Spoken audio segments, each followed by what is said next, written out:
পৌৰসভা 6 নম্বৰ শ্ৰী দিলীপ দত্ত উপপৌৰপতি যোৰহাট পৌৰসভা পাৰভেজ গাইবি সভাপতি সংখ্যালঘু মৰ্চা Jorhat BJP Prakanda Kumar Bora ward commissioner 13 নম্বৰ ward Pandit Saikia ward commissioner 5 নম্বৰ ৱাৰ্ড বিশান্ত বৰুৱা। ইয়াৰ পিছত আমি অৰণ্যজী সংগঠনৰ বিষয়ে আমাৰ পত্ৰ আহিছিলে সদৌ অসম ছাত্ৰ সন্থাৰ মুখ্য উপদেষ্টা সমুজ্জ্বল কুমাৰ ভট্টাচাৰ্য ডাঙৰীয়াৰ, সদৌ অসম ছাত্ৰ সন্থাৰ সভাপতি উৎপল শৰ্মা ডাঙৰীয়াৰ, সদৌ অসম ছাত্ৰ সন্থাৰ সাধাৰণ সম্পাদক নৱনিৰ্বাচিত সমীৰণ ফুকন ডাঙৰীয়াৰ, বিজয় সংঘ বৰদলৈ ৰাজ্যিক মুখ্য সহায়ক অসম হেৰা, প্ৰীতম জ্যোতি শইকীয়া সভাপতি যোৰহাট জিলা ছাত্ৰ সন্থা, অহিতম দত্ত শিক্ষা সম্পাদক যোৰহাট জিলা ছাত্ৰ সন্থা, বিদ্যুৎ জ্যোতি দাস উপদেষ্টা যোৰহাট আঞ্চলিক ছাত্ৰ সন্থা। আৰু আজি এটা জানাজা খবৰ আপোনালোকক যিও 10.5 টকাৰ জানাজা আছে নুৰুল বেগম, তেওঁ বয়স 42 বছৰ, 10.5 জানাজা হ'ব। আপোনালোকে কবৰস্থান যাওঁতে পাৰিলে আপোনালোকে জানাজাত সাৰি ল'ব। তেওঁ কবৰস্থান ৰোডৰ তেখেতৰ পৰিয়ালে অনুৰোধ কৰিছে যে জানাজা বলবৎ কৰিছে। আৰু অতি দুখৰ বিষয়, প্ৰতিবাৰে আমাৰ মাজত থাকে, আমাৰ মাজত ৰাইজৰ মাজত নামাজৰ সময়সূচী যিজন ব্যক্তিয়ে অৱগত কৰি আহিছিলে নিজামুদ্দিন আহমেদ বন্ধু বুলি সকলোৱে পৰিচিত, তেখেত এই ৰমজান মাহত ইন্তেকাল হ'ল। আমাৰ কমিটি পাতেও আমাৰ হাজৰিকা মন্দিৰেও তেখেত সন্মানত আছিলে, কোনোমতে মুজিবুৰ ৰহমান আছিলে, তেখেতেও ৰাইজৰ হকে সদায় এনাউন্সমেণ্ট কৰিছিলে, সময়সূচী ৰাইজক অৱগত কৰিছিলে। এইবাৰ এই ৰমজানত নিজামুদ্দিন আহমেদ বন্ধু চাহেবৰ ইন্তেকাল হ'ল, তেখেতৰ কাৰণে খাস কৰি সকলোৱে দোৱা কৰিব, ইমান চাহেবেও দোৱা কৰিব।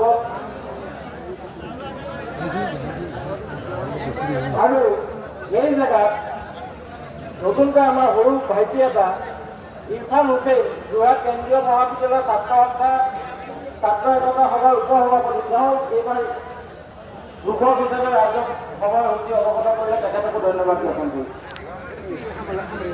আৰু আব্দুল ৰাজাক চাহেবে তেখেতে গাড়ীৰে সদায় সকলোকে অৱগত কৰাত সহায় কৰি আহিছে, তেখেতকো ধন্যবাদ জ্ঞাপন কৰিছোঁ। জমা হৈছেহি জামাতৰ সকলো ব্যক্তি এটা আহিছেহি। আমাৰ যোৰহাট অঞ্চলৰ যিমানবিলাক মছজিদ আছে চব মছজিদৰ যিমান জামাত আছে চব জামাতৰ মানুহবিলাকে আহি ঈদগাহত আহি ঈদুল ফিতৰৰ নামাজ আদায় কৰিবলৈ আহি হৈছেহি। আমি দেখিবলৈ পাইছোঁ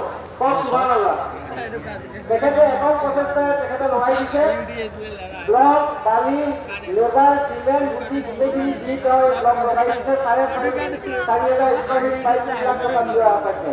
তেখেতক মই কৈছিলোঁ আপোনাৰ নামটো যোৱাৰ পিছত ল'ম নেকি, তেখেতে ক'লে মোক ল'ব নালাগে, আল্লাই দিছে আৰু মোক জৰিয়া হিচাপে যোৱা কৰা।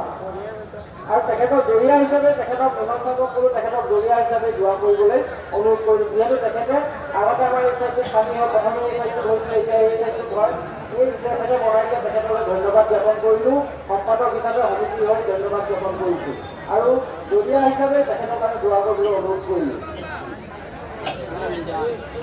আৰু তাৰ লগতে এটা কথা কওঁ, আমাৰ পূৰ্বত আমাৰ মেহৰাতটো দেখিছে আপোনালোকে, আমাৰ ফুটবাল ষ্টেণ্ডটো সদায় আমি টেম্পৰী দিবলগীয়া হয়,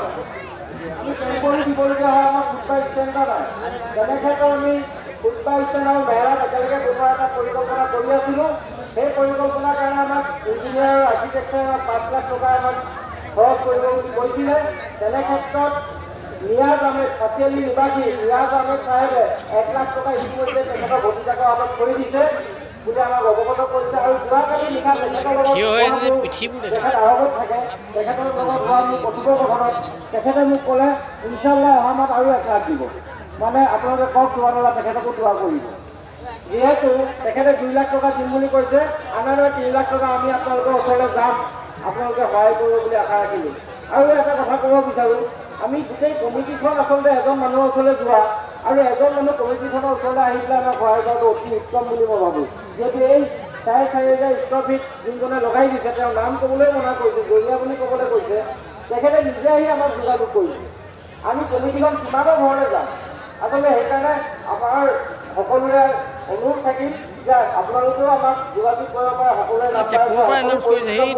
আপোনালোকে আহি আমাক যোগাযোগ কৰি এই মেৰাত বনোৱা কামত আমাক সহযোগিতা কৰিব বুলি আশা ৰাখিছোঁ। ইয়াৰ পিছতে আমাৰ সভাপতি একাষাৰ ক'বলৈ অনুৰোধ কৰিছোঁ।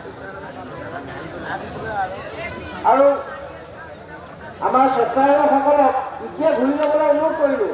পিছৰ মানুহখিনি থাকি যাব, নহ'লে আমি বেছিমান টানি ল'ম আৰু কেন্দ্ৰীয় কাৰাগাৰত নিৰাপত্তি কৰা এনে নাজানাই কৰাব নোৱাৰিম। অনুগ্ৰহ কৰি আপোনালোকে পিছফালে যাওক, বাহিৰত থকা মানুহখিনিৰ ওচৰলৈ যাওক।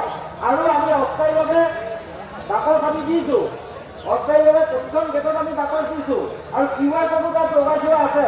আপোনালোকে আপোনালোকৰ গৰমনি বা নাজানা আগবঢ়াব পাৰিব। আৰু যিসকল বয়োজ্যেষ্ঠ লোক আছে তেখেতসকলক জনাই বুজাইছে আপোনালোকৰ কাৰণে চকী আছে। আপোনালোকৰ পিছফালে ঘূৰিলে দেখিব আমি এম্বুলেঞ্চৰ ব্যৱস্থা কৰি দেখিছোঁ বা যিকোনো পৰিস্থিতি মোকাবিলা কৰিব পৰাকৈ শিক্ষা সমিতি সক্ষম।